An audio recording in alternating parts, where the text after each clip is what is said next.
Bonjour à toutes et à tous. Aujourd'hui, nous sommes le lundi 25 mai 2026 et notre cher ami, notre frère, le colonel Jacques Baud, est avec nous. Bienvenue à nouveau, mon colonel. Salut Nima. Merci beaucoup. Je suis content d'être de retour.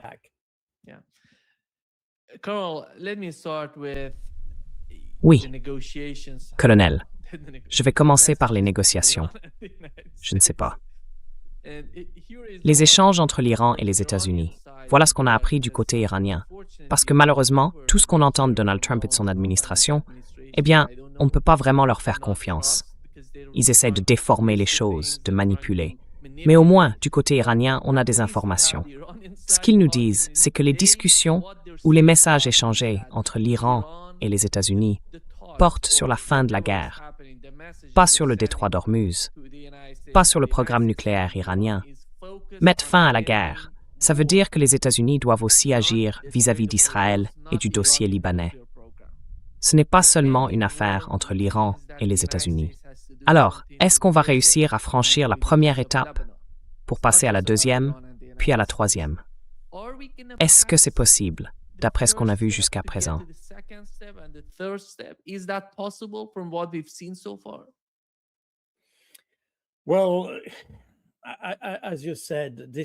Eh bien, comme vous l'avez dit, c'est presque comme essayer de faire entrer un carré dans un cercle.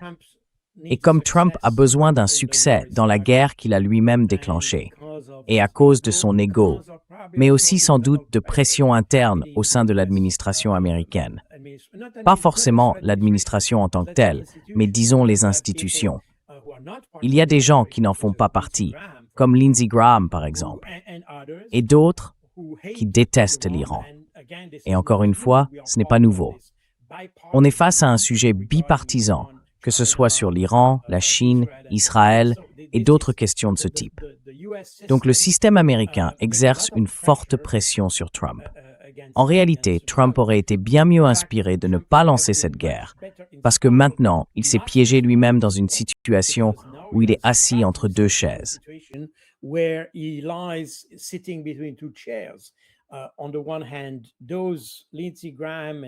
côté, il y a ceux comme Lindsey Graham et d'autres qui veulent qu'il poursuive la guerre, sans même savoir exactement ce qu'ils cherchent à obtenir, mais qui tout à coup veulent détruire l'Iran. Ça, c'est une chose. Et puis, il y a la réalité du marché. Et cette réalité, elle a deux aspects. D'abord, le marché international, qui est influencé par le prix du pétrole. Et ce n'est pas seulement à cause de la menace des bombardiers. C'est aussi à cause de toutes les infrastructures pétrolières qu'on trouve dans les pays du Golfe, qui risquent d'être détruites si la guerre reprend. Rappelez-vous que l'Arabie saoudite, le Qatar, le Koweït, les Émirats arabes unis et d'autres faisaient partie des agresseurs.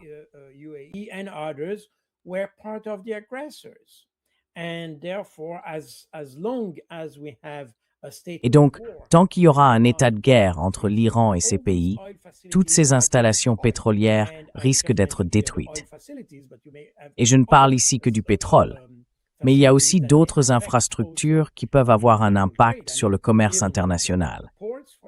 Par exemple, les ports maritimes, qui pourraient être détruits et empêcher l'exportation d'autres produits, pas seulement le pétrole, mais aussi le soufre, l'urée et d'autres éléments utilisés pour les engrais, l'aluminium et bien d'autres encore. Autrement dit, le fait que les États-Unis aient déclenché cette guerre a mis en danger non seulement la région, mais aussi le commerce international de matières très précises et très stratégiques.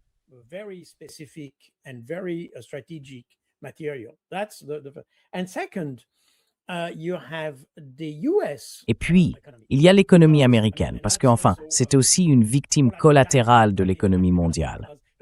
Le prix du pétrole va toucher les États-Unis de plein de façons différentes. L'énergie, en fait, est intégrée dans tout ce qu'on achète. Un téléphone, une voiture, même du chocolat.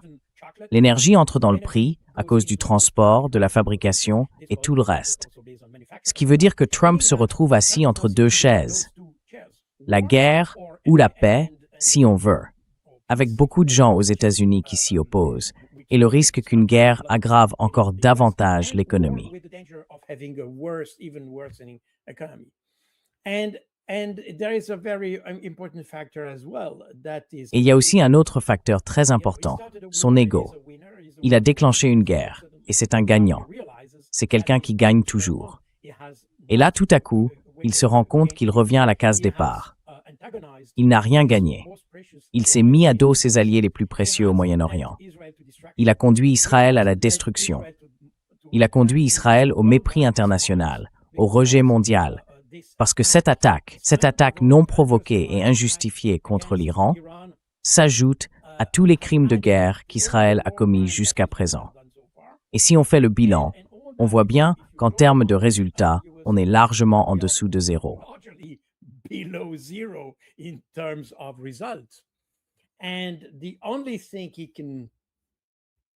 Et la seule chose qui peut sauver ou récupérer d'un accord, c'est un bon accord.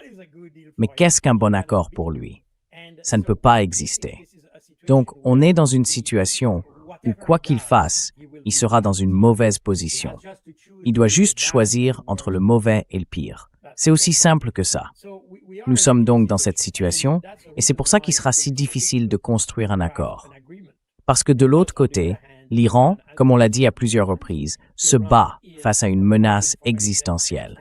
L'Iran comprend que si les conditions ne sont pas fixées de manière définitive, si on ne règle pas ce conflit une bonne fois pour toutes aujourd'hui, alors il reprendra.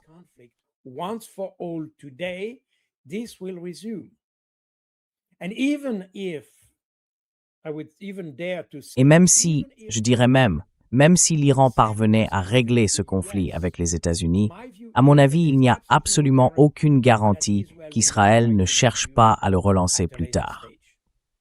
Cela veut dire que l'Iran doit obtenir encore plus que ce qu'il aurait exigé ou demandé auparavant, parce qu'il lui faut des garanties, pas seulement une signature, mais de vraies garanties, des mécanismes de protection pour que le conflit ne reparte pas. Cela suppose un engagement d'Israël, et ça, ce sera très difficile à obtenir, parce que Israël n'a jamais respecté les engagements qu'il a pris par le passé depuis 1948, puisque en 1947, Israël n'existait pas encore.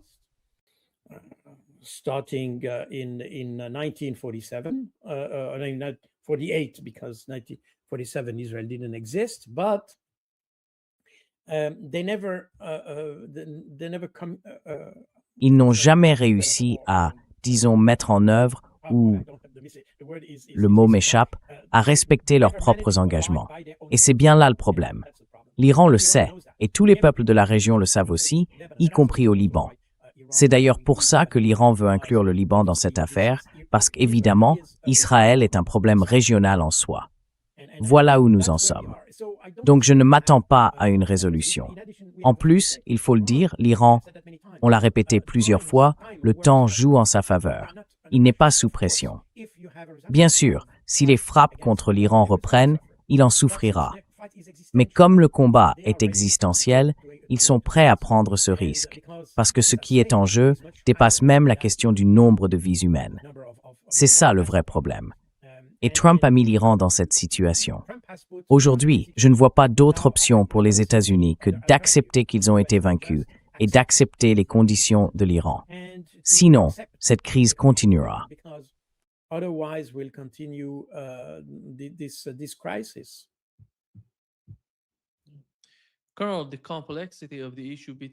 Colonel, la complexité du conflit entre Israël et le Liban fait partie du problème. On a vu différentes vidéos venant du Liban montrant l'utilisation de drones pour frapper des cibles dans le sud du Liban et en Israël. Et les nouvelles images, vous savez, montrent qu'ils utilisent maintenant des caméras thermiques pour viser des soldats israéliens. À mon avis, c'est quelque chose de nouveau pour Israël. On n'avait encore jamais vu ce genre de séquence. Cela montre à quel point la réalité de la guerre entre Israël et le Liban est en train de changer.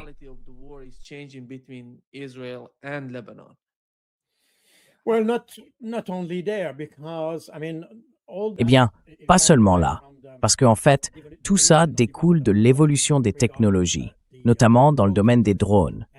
On a maintenant des systèmes optiques miniaturisés et d'autres choses du même genre. Il faut dire que le conflit en Ukraine a servi en quelque sorte de terrain d'essai pour ce type de technologie, et le Hezbollah en profite. En plus de ça, la technologie thermique, il y a 40 ans ou même 20 ans, coûtait extrêmement cher. Aujourd'hui, elle est devenue très abordable. On en trouve presque dans nos téléphones portables. Donc, il n'y a rien d'étonnant à ce que cette technologie se retrouve aujourd'hui sur le champ de bataille avec le Hezbollah. Le fait est que finalement, la situation au Liban n'est pas si complexe. On a sans doute du mal à avoir une vision claire du champ de bataille, tout simplement parce que les Israéliens communiquent très peu. Et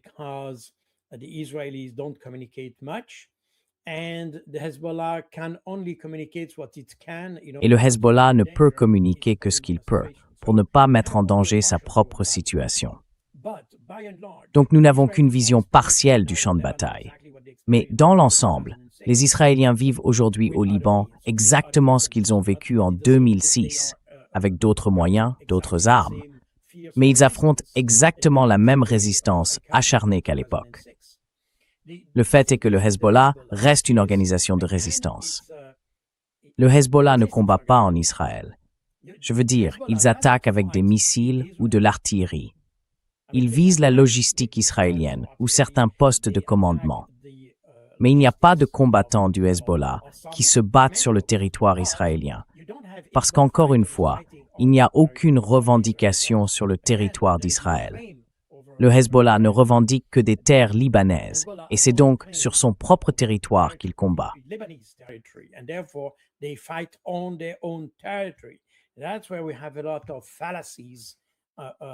C'est là qu'on voit circuler beaucoup d'idées fausses sur ce conflit. Il n'y a absolument aucune raison, aucune justification, aucun motif pour qu'Israël soit au Liban. Zéro. Rien du tout. Et c'est bien ça, le point essentiel. Les Libanais le savent. Ils ont connu plusieurs invasions ou tentatives d'invasion au cours des 40 dernières années. Donc aujourd'hui, ils comprennent comment les Israéliens fonctionnent et tout ce qui va avec. Maintenant, le fait est qu'Israël cherche, si on veut, à envahir un pays. Et d'ailleurs, ce serait exactement le même problème si les États-Unis voulaient mener une opération terrestre en Iran. Ça montre bien la situation. Vous savez, c'est facile d'aller bombarder des gens avec des avions ou même avec des missiles, très facile. Bien sûr, ça comporte ses difficultés, mais au fond, c'est simple de prétendre à une forme de succès quand on bombarde des gens à distance.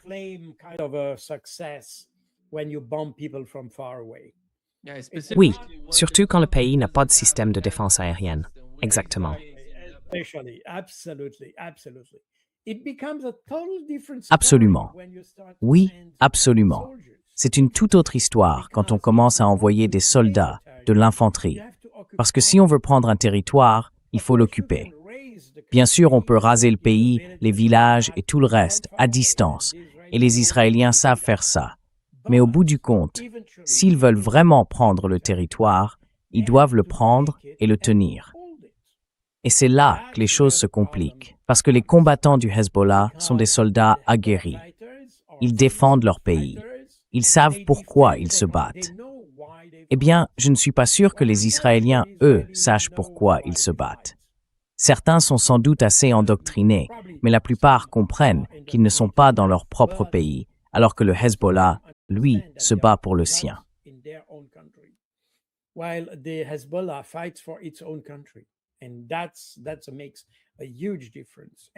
Et ça change tout.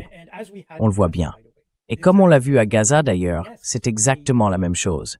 Oui, les Israéliens avaient une supériorité technique et technologique, mais ils n'avaient pas la détermination. Enfin, l'état-major, lui, l'avait. Mais les combattants eux-mêmes, on a vu que bon, tuer un enfant, un gamin, c'est facile. Ça, ils savent le faire. Mais affronter un vrai combattant, c'est là que les problèmes commencent.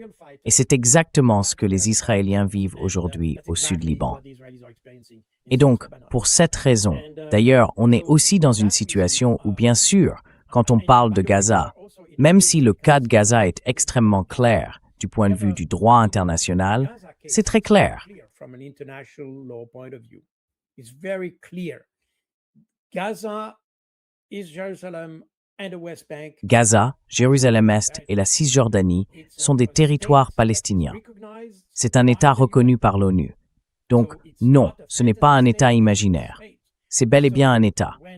Alors quand les Israéliens envahissent Gaza, ils envahissent un pays étranger. Point final. C'est clair.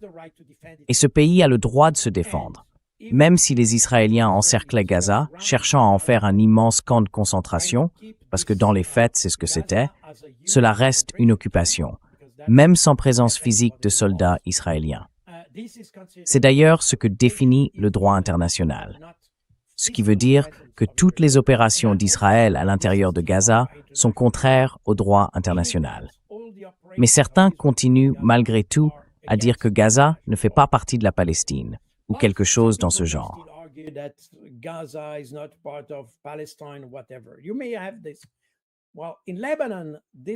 Vous pouvez voir les choses comme ça. Eh bien, au Liban, ce débat n'existe pas, parce que le Liban est un pays, un vrai pays, clair pour tout le monde. Tout le monde reconnaît le Liban comme un pays. Et la présence de soldats israéliens au Liban est, quelle que soit la manière dont on considère la situation, illégale. Point final. Donc, non seulement les Israéliens sont une défense très forte, très déterminée du Hezbollah, mais en même temps, et je dis bien en même temps, pas mais, la communauté internationale reconnaît cela. Même s'il est très intéressant de constater qu'il y a très peu de réactions, surtout de la part de l'Europe, face à l'invasion du Liban par Israël. Mais en réalité, c'est exactement la même chose que si Israël attaquait l'Iran. C'est fondamentalement la même situation.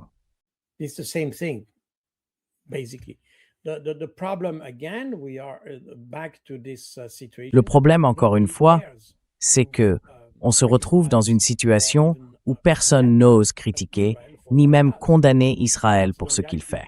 Et la réalité, c'est que les gouvernements en Europe, le gouvernement français notamment, le gouvernement américain bien sûr, le gouvernement britannique aussi, et celui d'Allemagne, sont sous influence. Point. Ces gouvernements sont sous influence. Et c'est pour ça qu'ils n'osent pas, même pas, utiliser le droit international pour condamner ou critiquer Israël. Donc voilà, encore une fois, je ne dis pas qu'Israël ne devrait pas exister ou quoi que ce soit de ce genre. Mais comme je l'ai souvent dit avec vous, surtout à propos de la situation à Gaza, tant qu'Israël n'agit pas conformément au droit international, eh bien ce pays reste illégitime.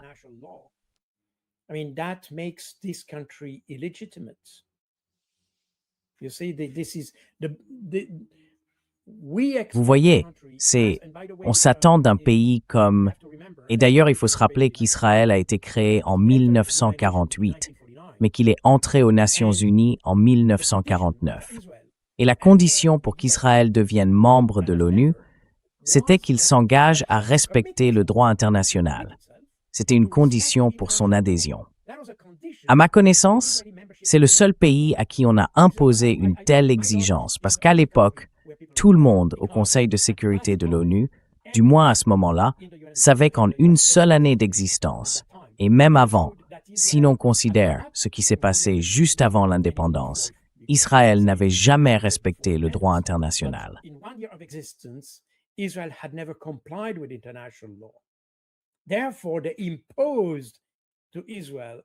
Donc, on avait imposé à Israël la condition de faire une déclaration officielle dans laquelle le pays s'engageait à respecter le droit international pour pouvoir devenir membre de l'ONU.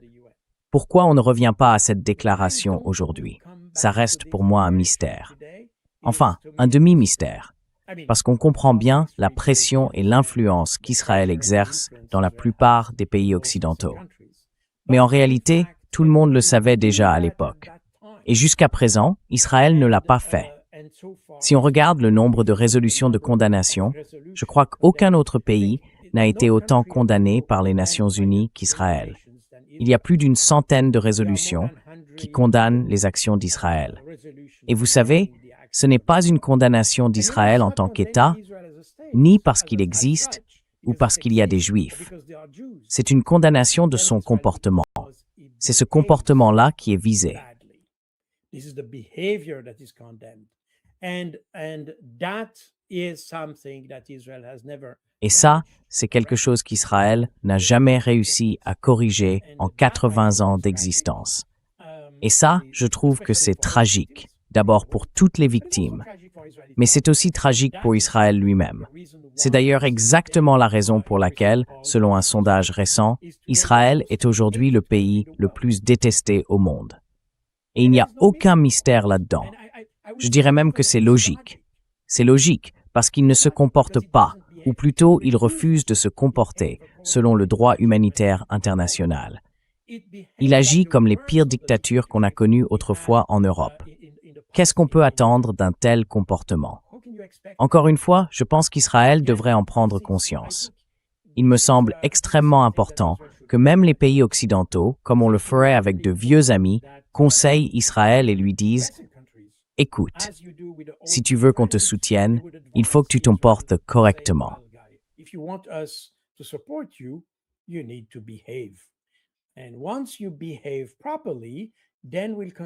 Et une fois que tu te comportes correctement, alors on continuera à te soutenir. Si tu ne te comportes pas bien, comment veux-tu que je te soutienne? C'est exactement ce qu'on dirait à un bon ami. La vraie question, c'est de savoir si Israël est vraiment notre ami ou pas. C'est sans doute pour ça que personne ne fait ça, parce que personne ne considère Israël comme un ami. C'est probablement une explication. Mais le fait est qu'on devrait voir plus d'influence de ce qu'on appelle le monde occidental civilisé, quoi que ça veuille dire, pour amener Israël sur le chemin du droit international. Pas le ramener, parce qu'il n'y a jamais été. Je pense que c'est essentiel pour la survie d'Israël. Si Israël ne comprend pas ça, il ne survivra pas. Certainement pas.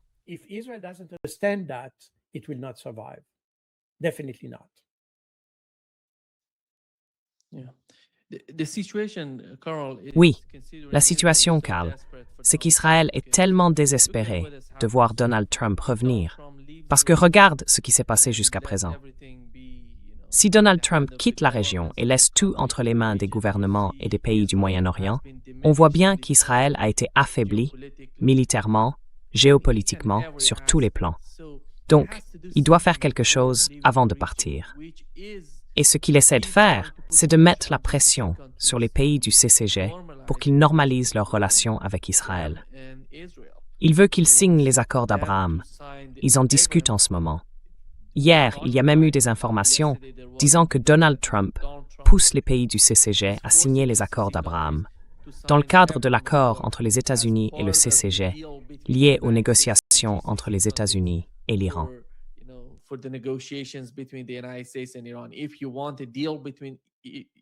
Si vous voulez un accord entre les États-Unis et l'Iran, un accord qui mette fin à la guerre et qui vous permette de vendre votre pétrole, votre gaz, tout ce que vous avez, alors il faut signer un accord avec Israël, normaliser les relations. On sait bien que ça n'arrivera pas, parce que du moins du côté de l'Arabie saoudite, ils ont dit qu'il devait y avoir un État appelé la Palestine. Ils l'ont répété plusieurs fois, les pays du Golfe aussi. Et y a-t-il une autre façon pour Donald Trump de se retirer de la région? Parce que moi, je ne vois pas comment. C'est pour ça qu'il met la pression sur ses alliés, pas sur l'Iran, vous voyez, quand il s'agit de la normalisation des relations avec Israël. Quelle est votre lecture de tout ça?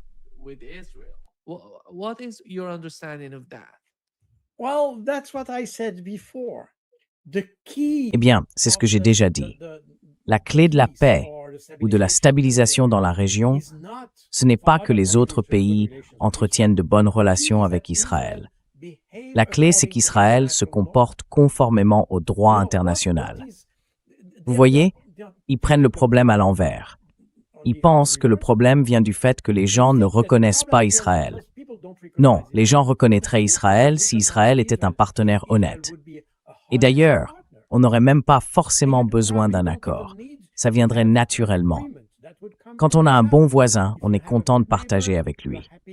Quand on entretient de bonnes relations avec ses voisins, on n'a pas besoin d'un accord formel avec eux.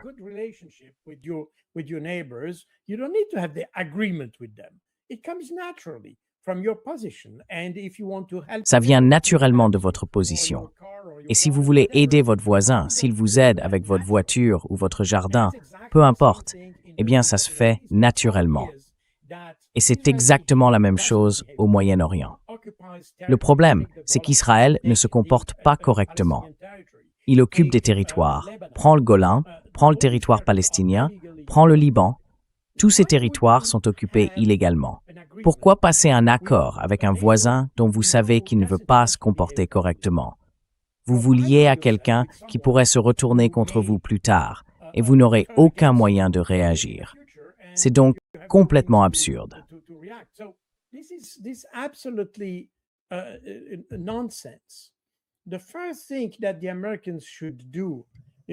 La première chose que les Américains devraient faire, vous savez, c'est comprendre que pendant la guerre froide, Israël représentait une sorte de bastion occidental dans un Moyen-Orient plutôt, disons, hostile. C'était dans les années 70-80. La Syrie était liée à l'Union soviétique, l'Égypte aussi, dans une certaine mesure, tout comme la Libye et l'Algérie. En fait, tout le bassin méditerranéen était, disons-le clairement, très largement allié à l'Union soviétique.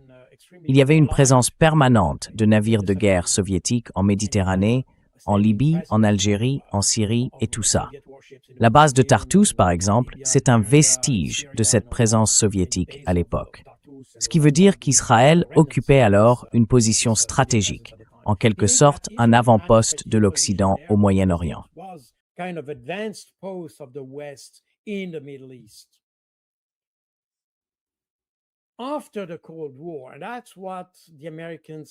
Après la guerre froide, et c'est justement ce que les Américains n'ont jamais réussi à comprendre ou n'ont pas voulu comprendre, sans doute aussi parce qu'ils sont sous influence.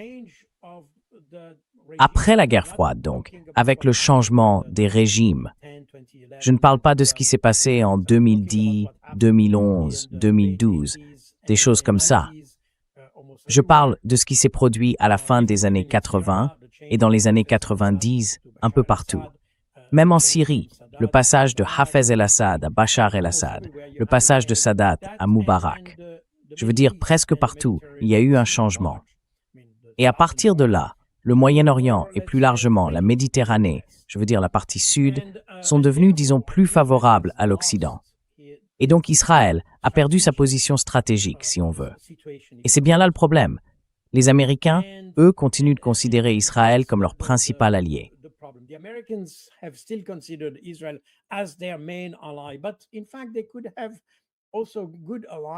Mais en fait, ils pourraient aussi avoir de bons alliés.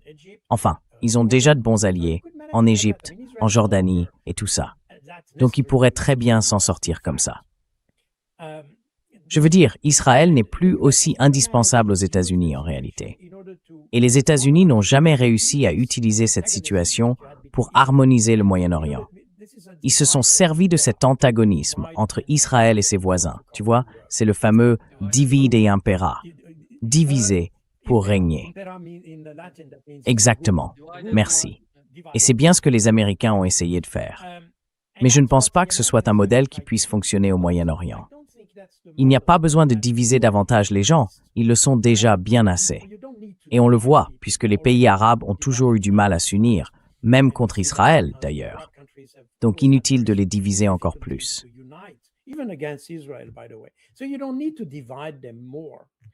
Parce que l'Empire britannique l'a déjà fait au passé.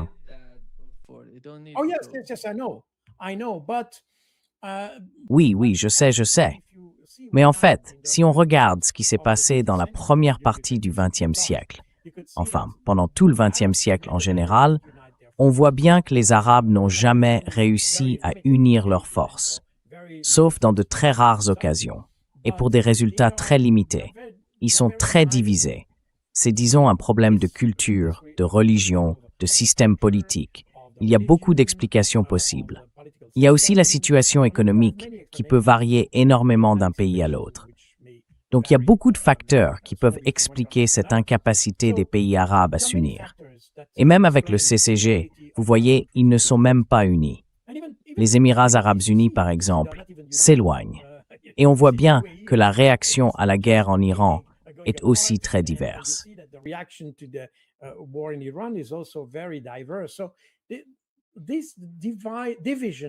Cette division a toujours été un problème chez les Arabes.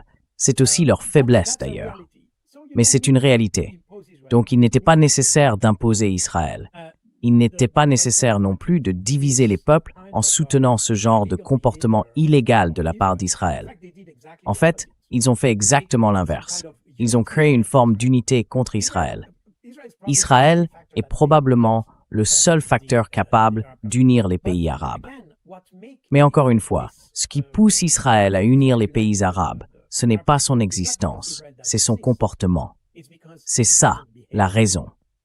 Si Israël se comportait correctement, si Israël traitait les Palestiniens comme il faut, si Israël avait appliqué la résolution 181 de 1947, celle qui offrait la possibilité de créer un second État.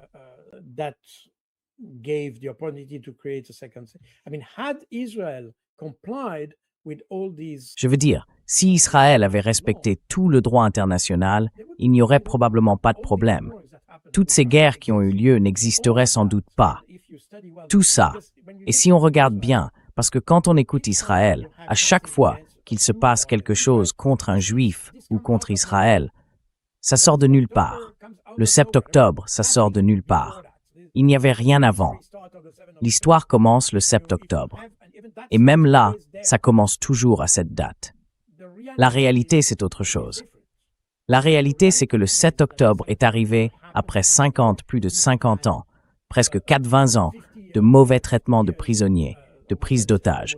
Vous savez, tout le monde dit « Oui, mais le Hamas a pris une centaine de personnes en otage. » Bon, d'accord, ou pas d'accord, selon la façon dont on voit les choses.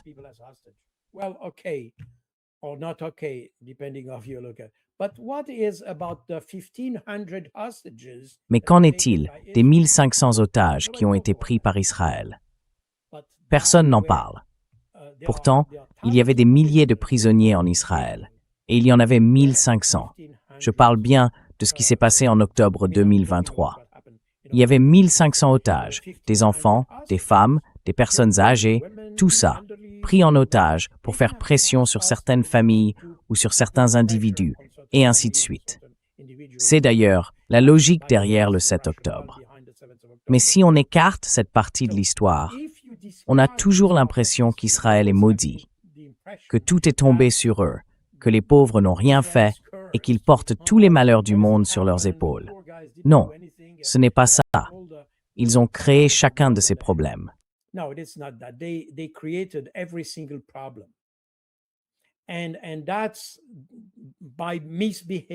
Et ça, c'est en se comportant mal, en ne respectant pas les règles, en écrivant de nouvelles règles qui passent au-dessus du droit international.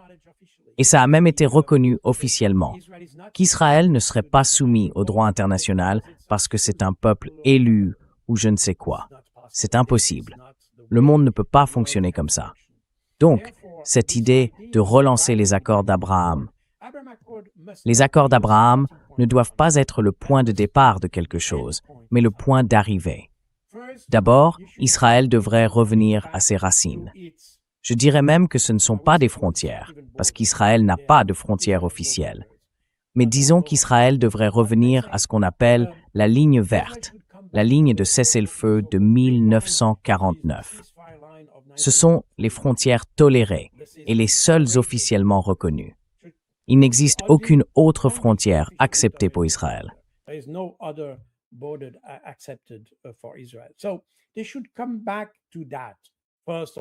Ils devraient d'abord revenir à ça. Une fois qu'ils le feront, vous verrez que les gens feront preuve de beaucoup de bonne volonté. Encore une fois, on essaie toujours de résoudre le problème en partant de la fin. Il faut le prendre depuis le début. Il faut s'attaquer aux causes profondes.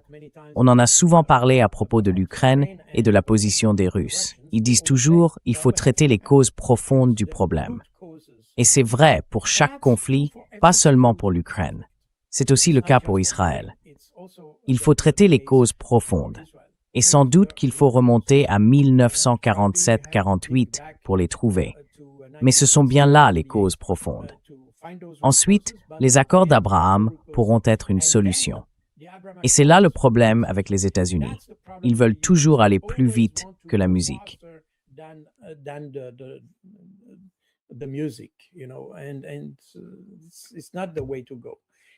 Ce n'est pas la bonne approche. Mais encore une fois, on se retrouve toujours dans la même situation, surtout avec Donald Trump. Il veut des résultats rapides. Or, on est dans des conflits tellement longs que des résultats rapides, c'est tout simplement impossible. C'est une vision d'adolescent. Il suffit de faire ci, de faire ça. Non, non, non. Il faut aller beaucoup plus loin que ça. Il faut creuser. Et cela demande aussi, surtout de la part d'Israël, qu'Israël repense sa position au Moyen-Orient. Et quand je dis position, je parle plutôt de la posture qu'ils adoptent dans la région. Qu'est-ce qu'ils veulent vraiment atteindre? Est-ce qu'ils veulent être en guerre pour l'éternité? Toutes ces questions n'ont pas été posées parce qu'ils pensent qu'en terrorisant les autres, ils finiront par l'emporter. Mais ça aura une fin. Et c'est un tout petit pays.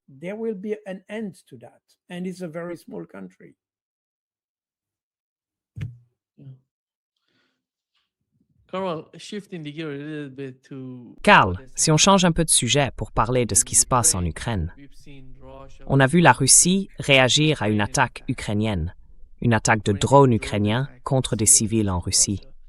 Et la Russie a riposté. Elle a utilisé des missiles russes. Tu as mentionné Donald Trump. Je pense que le problème reste le même concernant l'Ukraine, parce qu'il n'y a pas de véritable négociation, pas de discussion sérieuse entre les deux parties. Les Européens ne veulent pas vraiment parler.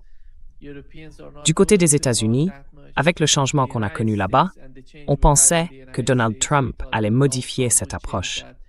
Mais comme tu l'as dit, Donald Trump n'est pas un négociateur sérieux. C'est pour ça que la guerre, d'une certaine manière, continue de s'intensifier, surtout si on regarde ce qui se passe avec ces attaques de drones. Je dirais que si ces attaques de drones se poursuivent, on risque de voir des réponses très dures, voire dévastatrices, de la part de la Russie.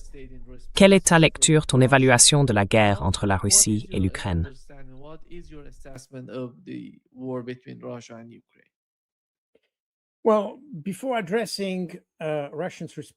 Eh bien, avant de parler de la réaction de la Russie, il faudrait sans doute regarder de plus près ce que les Ukrainiens ont fait.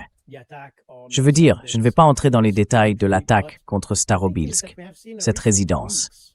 Mais le fait est que, ces dernières semaines, voire ces derniers mois, on a vu en Europe de l'Est une sorte d'escalade, au moins dans le discours.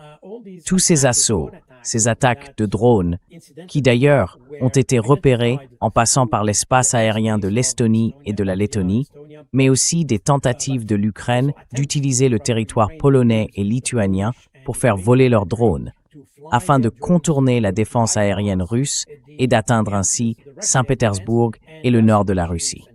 Et donc, au passage, en utilisant aussi l'espace aérien finlandais.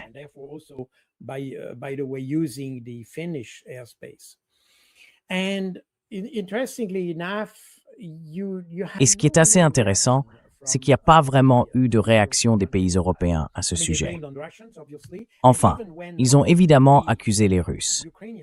Et même quand les Ukrainiens utilisaient clairement l'espace aérien de pays européens ou de l'OTAN, les Européens ont continué à blâmer la Russie, parce que, eh bien, c'est elle qui a commencé la guerre.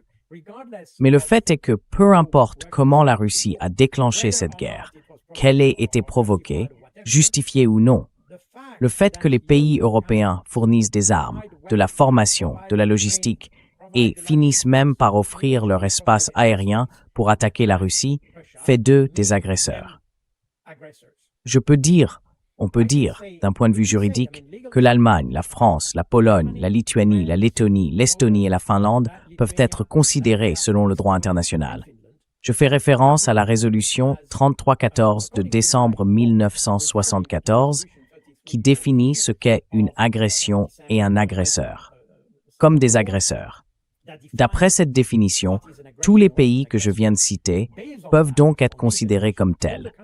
Ce qui veut dire que, théoriquement, la Russie pourrait riposter contre ces pays. Et c'est très intéressant parce que cela s'est produit quelques semaines ou même quelques jours après que nous ayons eu exactement la même situation au Moyen-Orient. Vous vous souvenez peut-être qu'au début du mois de mars, quand l'Iran a lancé sa riposte à l'agression, il a évidemment visé les bases américaines situées dans les pays du Golfe. Et les Européens ont considéré cela comme une attaque contre ces pays eux-mêmes, alors que les Iraniens ont répondu « Non, nous aurions pu le faire, mais nous ne l'avons pas fait. Nous avons attaqué les bases qui servaient à nous frapper, c'est-à-dire principalement des bases américaines. »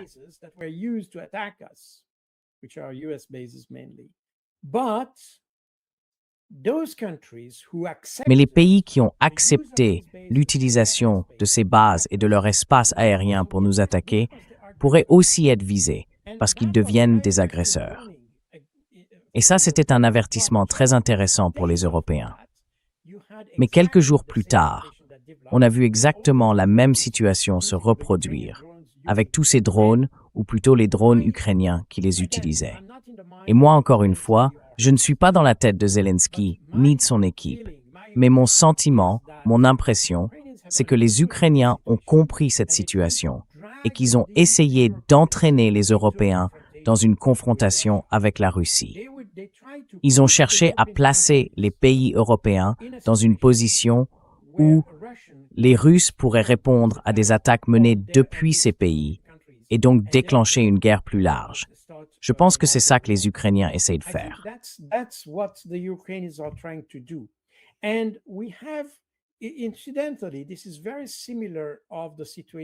D'ailleurs, c'est très proche de la situation qu'on a connue entre Israël et l'Iran.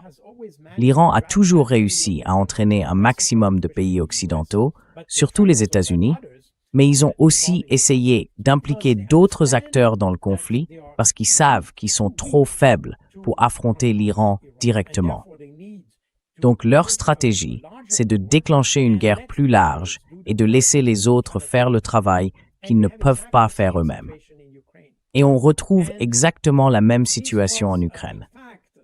C'était d'ailleurs ma première impression quand j'ai vu la description de l'attaque sur Starobilsk.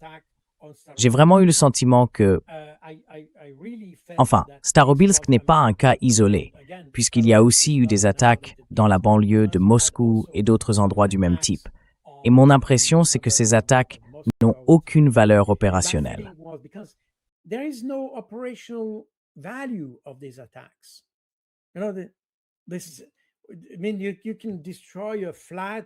Je veux dire, vous pouvez détruire un appartement à Moscou, mais ça ne change rien à votre situation en Ukraine. C'est pas comme ça que vous défendez votre pays. Vous cherchez simplement à provoquer une évolution, un développement de la situation. Mais vous n'influencez pas réellement la défense de votre pays. Donc, toutes ces attaques s'additionnent, et Starobilsk en est le point culminant. Starobilsk, à mon avis, c'est une provocation destinée à créer une forme d'escalade, pas seulement en Ukraine, mais probablement une escalade qui pourrait entraîner d'autres pays européens dans le conflit. On le voit bien, et ce n'est pas un secret. Zelensky et les gens autour de lui viennent du même milieu, de la même culture que ceux d'Israël. Netanyahou, par exemple, ils viennent de la même région, c'est la même culture. C'est une manière d'aborder les problèmes.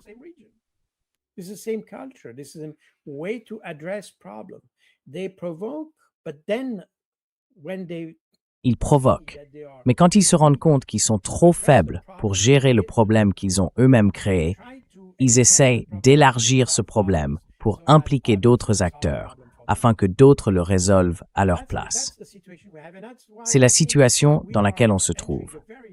Et c'est pour ça que je pense qu'on entre dans une phase très dangereuse. Je veux dire, les Russes sont extrêmement raisonnables, en tout cas sur ce point-là. Ils essayent de répondre, mais ils font très attention à ne pas s'engager dans quelque chose qui pourrait tout déclencher. Ils ne veulent pas tomber dans le piège que les Ukrainiens ont tendu. Donc, de ce point de vue, je pense que la situation reste sous contrôle, mais elle l'est parce que les Russes se comportent de manière responsable. Je ne suis pas sûr que les Européens soient aussi sages que les Russes dans une situation pareille.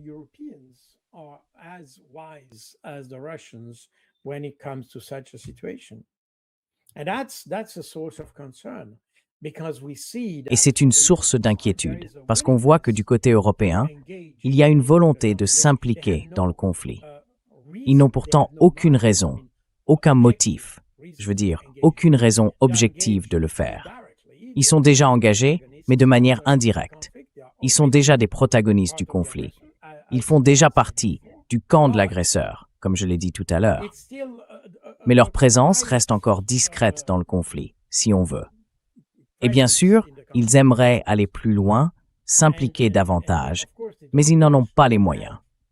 C'est pour ça que, quand les États-Unis ont retiré ces 5000 soldats de Pologne, cela a provoqué beaucoup d'inquiétude en Europe. Parce que ces soldats américains, ce n'est pas le nombre qui compte.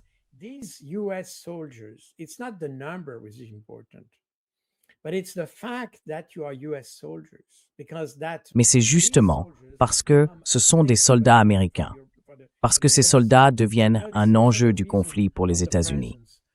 Vous savez, c'est aussi pour cette raison qu'il y a, disons, 50 000 soldats américains en Allemagne ou dans d'autres endroits du même type. Ces 5 000 soldats, en soi, ne peuvent pas faire la différence sur le plan opérationnel. Ils n'ont pas la capacité de contrer les Russes ou qui que ce soit d'autre. Mais leur présence est politique. Cela veut dire que, s'ils sont impliqués dans un conflit, cela entraînerait presque automatiquement les États-Unis dans ce conflit.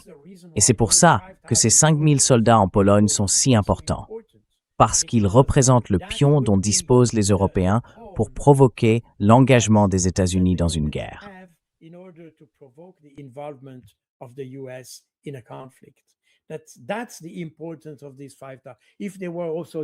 C'est ça, l'importance de ces 5 000 hommes. S'ils formaient seulement un bataillon, ce serait sans doute suffisant. Mais 5 000, c'est un chiffre important. C'est presque une brigade. Et c'est bien ça, le point essentiel. Le problème, c'est que les Européens aimeraient beaucoup s'engager face aux Russes, mais ils savent qu'ils n'en ont pas les moyens ni les capacités. Et pour cette raison, du moins à ce stade, ils ont encore besoin des États-Unis. C'est aussi très intéressant à comprendre, parce que récemment, le chef d'état-major belge, le général Frick van Zina, a déclaré qu'il y aurait une confrontation avec la Russie en 2030. Et en réalité, le rôle des Ukrainiens, c'est simplement de gagner du temps pour permettre aux Européens de se préparer.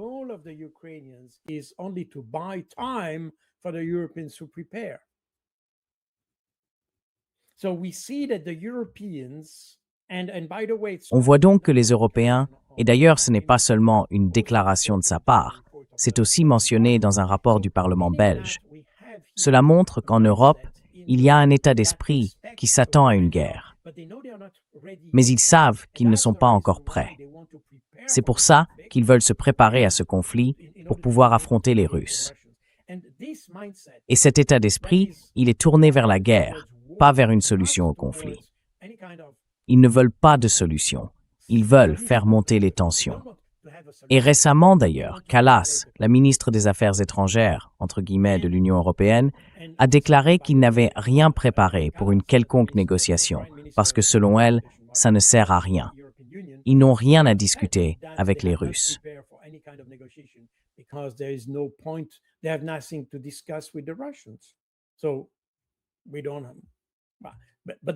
Donc, on ne sait pas. Mais eux, ils se préparent à la guerre. Ils n'ont plus vraiment de raison de se battre contre les Russes d'ailleurs. Je veux dire, ils auraient plus de raisons de parler aux Russes que de leur faire la guerre. En fait, si on analyse ça correctement, mais ce n'est pas la voie qu'ils ont choisie. Ils veulent aller vers la confrontation. Et c'est pour ça que tout ce qu'on voit aujourd'hui avec ces provocations des deux côtés, enfin, surtout du côté ukrainien, parce que je pense que les Russes essaient de réagir d'une manière assez ferme pour montrer qu'ils ne peuvent pas laisser faire. Donc, ils ont besoin d'une sorte de réponse dissuasive, si je peux dire les choses comme ça.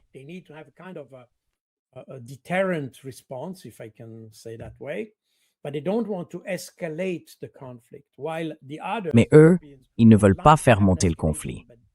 Alors que les autres, les Européens, eux aimeraient bien une escalade, parce que ça mènerait à une situation où ils pourraient affronter la Russie et la vaincre.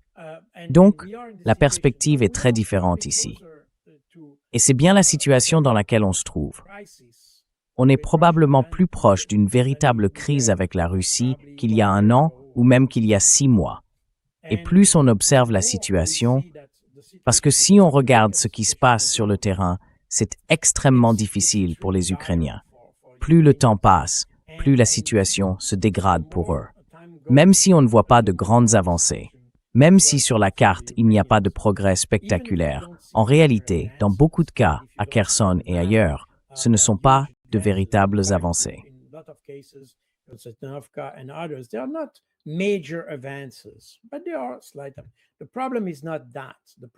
Mais un peu, oui.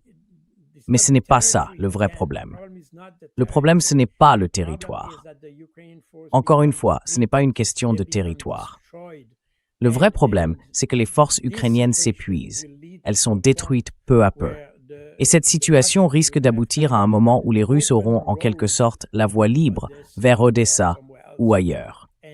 Et là, on pourrait s'attendre à une réaction totalement imprévisible, aussi bien de l'Ukraine que des Européens. Parce que plus la situation devient désespérée, plus on voit apparaître des provocations venues d'Europe et cette volonté d'entrer dans le jeu. C'est d'ailleurs fascinant de constater qu'on semble aujourd'hui plus proche d'un engagement des Européens qu'on ne l'était il y a 4 ans.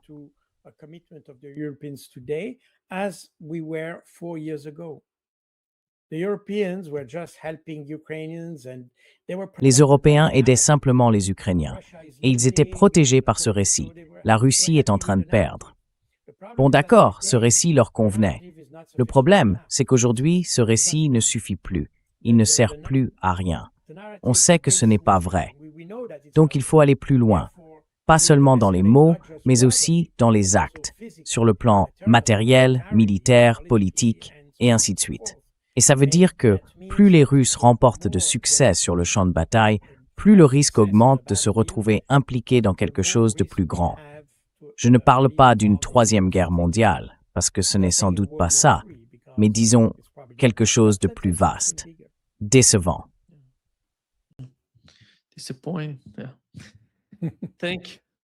Merci, colonel, d'être avec nous aujourd'hui. C'est toujours un grand plaisir. Merci beaucoup de m'avoir invité. Merci.